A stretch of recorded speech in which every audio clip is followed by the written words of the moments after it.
Mail de Clara de Mahina. Bonjour Lolo. Bonjour Clara. Nous ferais-tu une petite chronique sur la fête des mères en Polynésie?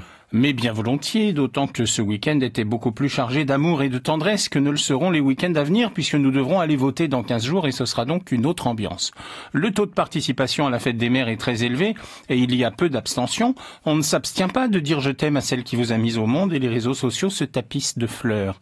Évidemment, on ne manque pas de récupérer la fête des mamans du côté de la pub et c'est là que l'on s'aperçoit en Polynésie comme ailleurs que la maman est quand même assez confinée dans des tâches ménagères. Il y a des stéréotypes qui ont vraiment la dent dure, si l'on en juge, par des promos sur des fers à repasser, des robots mixeurs-cuiseurs avec un livre de recettes offert, ou des grille-pains.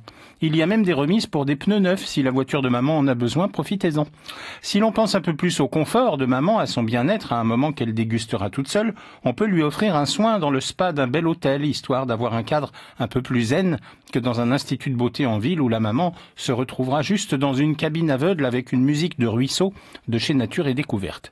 Et puis pendant qu'on est dans un joli cadre, le reste de la famille peut attendre maman pour faire un brunch tous ensemble.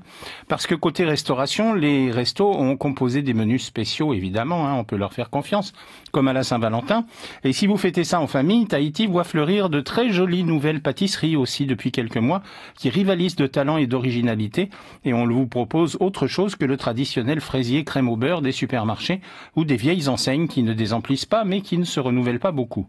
Les bords de route proposaient hier des couronnes de fleurs, spécificité locale, pour que la maman honorée soit la plus belle et la plus fleurie.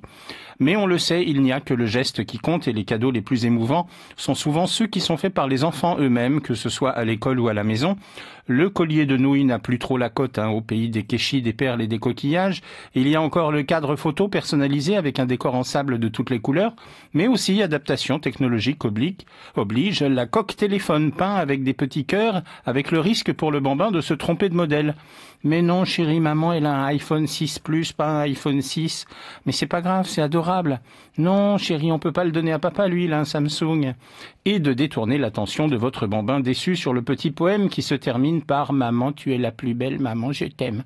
Ou éventuellement par quelques paroles des beaux yeux de la maman de Kenji Girac, repris par votre progéniture. Parce que ça, quand vous le ressortirez dans 15 ans, quand votre fils aura du poil aux pattes, vous constaterez que les années qui passent chargent ces lignes d'une émotion grandissante. Dans le même style du fait maison, le traditionnel petit-déj préparé par les bambins, apporté au lit ou disposé à table, ça aussi, ça n'a pas de prix, surtout si c'est un package qui inclut la vaisselle ensuite. Et puis surtout, s'il y a des petits couacs à la fête des mères, c'est pas bien grave. La fête des mères, c'est un peu une répétition pour encore mieux préparer et réussir la fête des pères.